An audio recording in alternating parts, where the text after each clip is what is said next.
Hello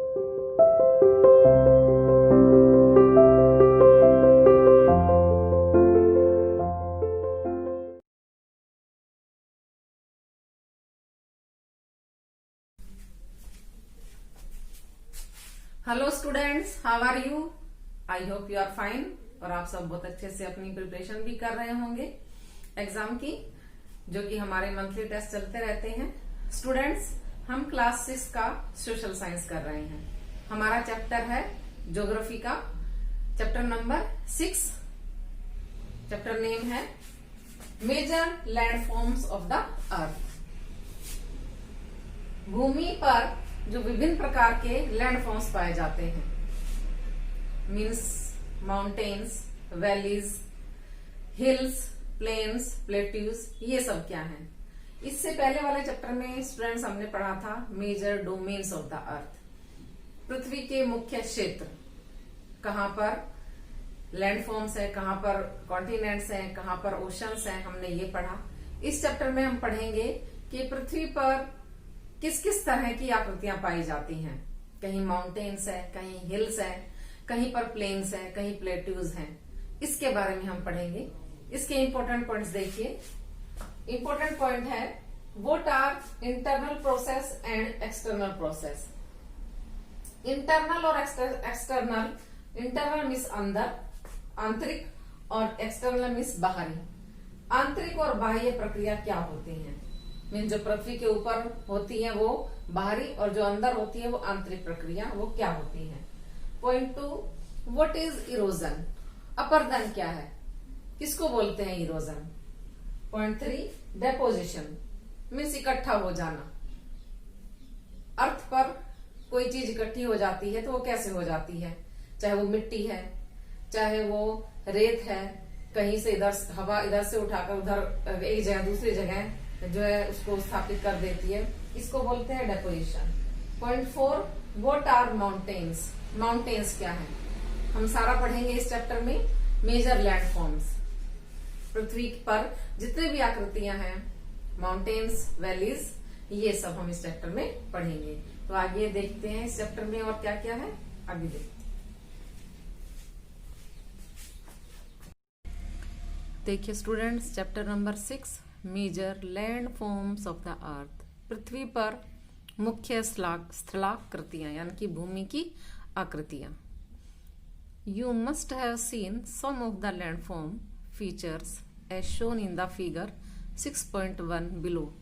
जो नीचे figure दी गई है, इसमें आपने कुछ भूमि के प्रकार देखे होंगे।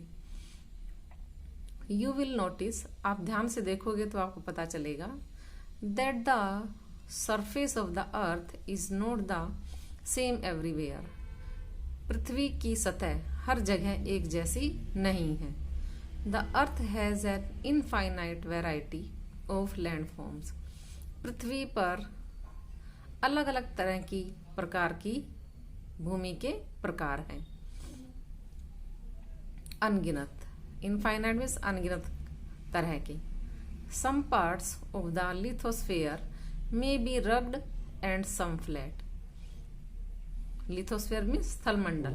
स्थल मंडल के कुछ भाग ऊंचे नीचे हैं, रग्ड मीन्स ऊंचे नीचे हैं, पर्वत जैसे, पहाड़ जैसे, हिल्स जैसे हैं, और कुछ बिल्कुल फ्लैट मैदान है, बिल्कुल समतल मैदान है। These landforms are a result of 2 processes। ये जो भूमि के प्रकार बने हैं इस तरह के, ये 2 तरह की प्रक्रियाओं के कारण बने हैं। You will be amazed to know that the ground you are standing on is slowly moving. आप ये जानकर बड़े हैरान होंगे कि the ground you are standing on, जिस ग्राउंड पर आप खड़े हैं, वो धीरे धीरे मूव कर रहा है, धीरे धीरे हिल रहा है। विद इन द अर्थ, पृथ्वी के अंदर, a continuous movement is taking place. लगातार एक मूवमेंट हो रहा है, कोई ना कोई हलचल पृथ्वी के अंदर हो रही है। कंटिन्यूअसली मीन्स लगातार। द फर्स्ट और द इंटरनल प्रोसेस, सबसे पहली और आंतरिक प्रक्रिया, leads to the upliftment and sinking of the earth's surface at several places. Upliftment means ऊपर उठा हुआ. इंटरनल प्रोसेस क्या की वजह से क्या होता है कि पृथ्वी के कई जगह या कई स्थान ऊपर उठ जाते हैं और सिंकिंग डूब जाते हैं. कोई स्थान नीचे डूब जाता है, जो पृथ्वी में अंदर जो हलचल होती रहती है, जो प्रोसेस चलती है आंतरिक, उससे कोई भाग ऊपर उठ जाता है, कोई भाग नीचे दब जाता है, और ये इंटरनल प्रोसेस के कारण होता है. द सेकेंड और the external process is the continuous wearing down and rebuilding of the land surface. जो सेकेंड प्रोसेस है उसको बोलते हैं एक्सटर्नल प्रोसेस, बाहरी प्रोसेस, प्रक्रिया जो लगातार चलती रहती है. वियरिंग डाउन मीन्स जो लगातार मिट्टी बहाती रहती है, जो चट्टानों को काटती रहती है. And rebuilding of the land surface, और दोबारा से पृथ्वी की सतह को बनाती रहती है. The wearing away of the earth surface is called erosion. Erosion means अपरदन, कटना, बहाव. कि पृथ्वी की सतह का लगातार कटना, पृथ्वी की सतह का लगातार अपरदन होना इरोजन कहलाता है. मीन्स अपरदन कहलाता है. मिट्टी की सतह का के ऊपर से जो मिट्टी हट जाती है, बह जाती है, कई बार हवा के द्वारा उड़ा ली जाती है, पानी के द्वारा बह जाती है, इसको इरोजन बोलते हैं. The surface is being lowered by the process of erosion and rebuilt by the process of deposition. The surface is being lowered means भूमि की सतह को नीचा कर दिया जाता है. By the process of erosion, अपरदन की प्रक्रिया से. मीन्स जब मिट्टी बह जाएगी, पानी से, हवा से उड़ जाएगी, तो उस स्थान की मिट्टी हट जाएगी, तो वो स्थान नीचा हो जाएगा. And rebuilt by the process of deposition, और मिट्टी की सतह को दोबारा बना दिया जाता है डेपोजिशन की प्रोसेस से. डेपोजिशन मीन्स मिट्टी जमा देना. हवा एक स्थान से मिट्टी उठाती है, दूसरे स्थान पर जमा देती है. ऐसे ही पानी एक स्थान से मिट्टी अपने साथ बहा लेता है, दूसरे स्थान पर धीरे धीरे वो जम जाती है मिट्टी. तो एक स्थान को तो नीचा कर देती है अपरदन की क्रिया, और इकट्ठा होने की क्रिया दूसरे स्थान को दोबारा बना देती है. These two processes are carried out by running water, ice and wind. ये दोनों प्रक्रियाओं से ये दोनों ही कंडीशन होती है कि ये दोनों कंडीशन कैसे होती है कि इरोजन भी होता है, डेपोजिशन भी होता है. रनिंग वाटर से होता है, आइस से, बर्फ से होता है, और हवा से होता है, जो हमने अभी डिस्कस किया था कि पानी मिट्टी बहा ले जाता है फिर दूसरे जगह पर जमा देता है. ऐसे ही विंड भी एक जगह से मिट्टी को उठा ले जाती है और दूसरी जगह जमा देती है. ब्रॉडली, बड़े स्तर पर, we can group different landforms depending on elevation and slope as mountains, plateaus and planes.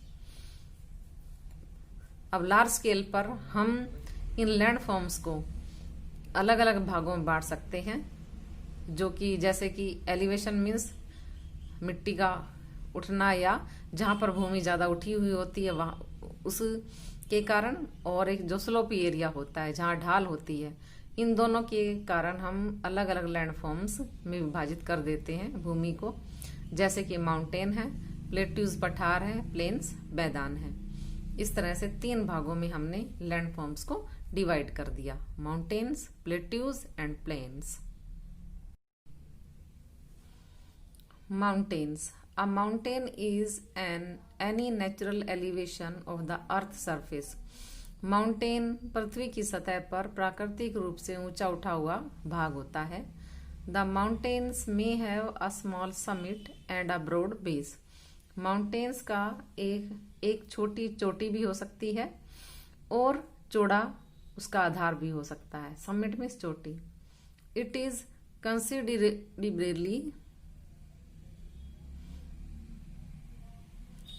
Considerably higher than the surrounding area.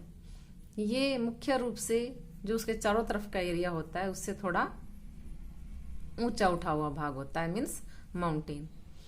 Some mountains are even higher than the clouds. कुछ माउंटेन्स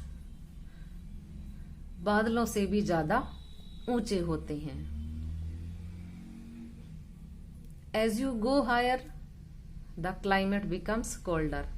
आप जैसे जैसे ऊपर जाते हैं क्लाइमेट ठंडी होती चली जाती है, जलवायु ठंडी होती चली जाती है, क्योंकि जैसे जैसे हम ऊपर जाएंगे पोल्यूशन भी नहीं होगा, तो वहां पर ठंडक बढ़ती चली जाएगी।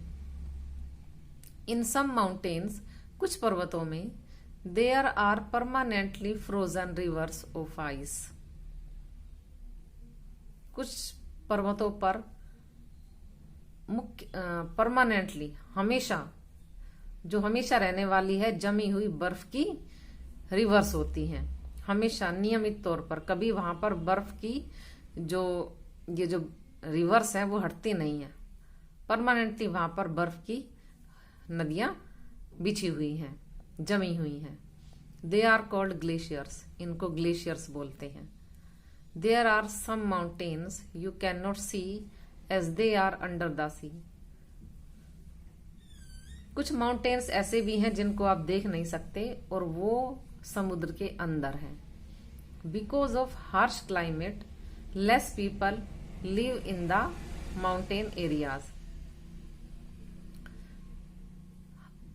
हार्श क्लाइमेट, बहुत ही ठंडी जलवायु होने के कारण कम लोग माउंटेनी एरियाज में रहते हैं, पर्वतीय क्षेत्रों में रहते हैं, क्योंकि वहां पर ठंड ज्यादा होती है।